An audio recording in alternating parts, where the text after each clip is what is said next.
হাই friends, মোৰ চেনেললৈ আপোনালোকক সকলোকে স্বাগতম জনাইছোঁ। আজি মই আপোনালোকলৈ এটা নতুন ৰেচিপি লৈ আহিছোঁ। ৰেচিপিটোৰ নাম হৈছে জংগলী চিকেন উইথ টমেটো চচ। এই ৰেচিপিটোৰ বিষয়ে জানিবলৈ হ'লে আপোনালোকে মোৰ চেনেলটো ছাবস্ক্ৰাইব, লাইক, শ্বেয়াৰ আৰু কমেণ্টছ কৰি দিব। এই ৰেচিপিটো বনাবলৈ আমি 1 কেজি চিকেন লৈছোঁ, 5টামান মিডিয়াম চাইজৰ পিঁয়াজ গোল গোলকৈ কাটি লৈছোঁ, 5টামান আলু লৈছোঁ, আদা নহৰু পেষ্ট আমি কৰি লৈছোঁ। কেৰাহীত তেল গৰম কৰি অকণমান চেনি তাত দি দিম। চেনিটো অকণমান ব্ৰাউন কালাৰ হোৱালৈকে তাত পিঁয়াজখিনি এড কৰি দিম তেলত। তাৰপিছত অলপ দেৰি ভাজি তাৰপিছত আমি আদা নহৰু পেষ্ট 1.5 চামুচমান আমি পিঁয়াজৰ লগত দিম আৰু সেইখিনি আমি অলপ সময় ভাজি তাৰপিছত আমি জোখমতে নিমখ এড কৰিম। নিমখ এড কৰাৰ পাছত আমি চিকেনখিনি তেলত দি দিম আৰু অলপ দেৰি ভালকৈ চিকেনখিনি তাত লৰাই দিম। তাৰপিছত আমি ঢাকি থোৱা চিকেনখিনি আকৌ ঢাকনি উঠাই দিম। তাৰপিছত জোখমতে আমি হালধিৰ পাউডাৰ আমি এড কৰিম আৰু ভালদৰে চিকেনখিনি ভাজিম।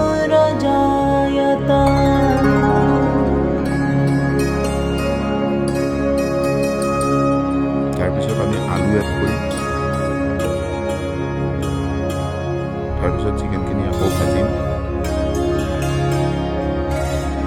10 মিনিটমান ভাজি হোৱাৰ পিছত আমি কেপচৰ চিকেন মছলা আমি জোখমতে আমি দি চিকেনখিনি আকৌ তাতে লৰাম আৰু অলপ দেৰি ভাজি থাকিম।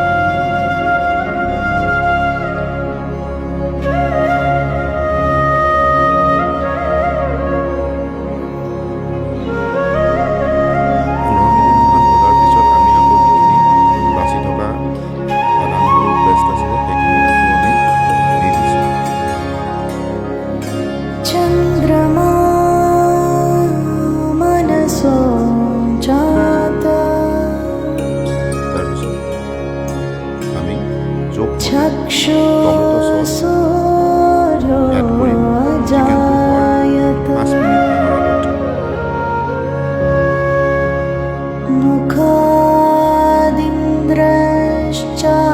মুখাদিন্দ্ৰশ্চাগ্নিশ্চ প্ৰাণাদ্বায়ুৰজায়ত। আমি ভালকৈ চিকেনটো ভাজি তাৰপিছত আমি জোখমতে ধনিয়াৰ পাত আমি এড কৰি চিকেনটো পৰিৱেশন কৰিম। জনাবচোন চিকেনটো খাই আপোনালোকে কেনে পালে আৰু লাইক আৰু কমেণ্ট কৰিবলৈ নাপাহৰিব। ধন্যবাদ।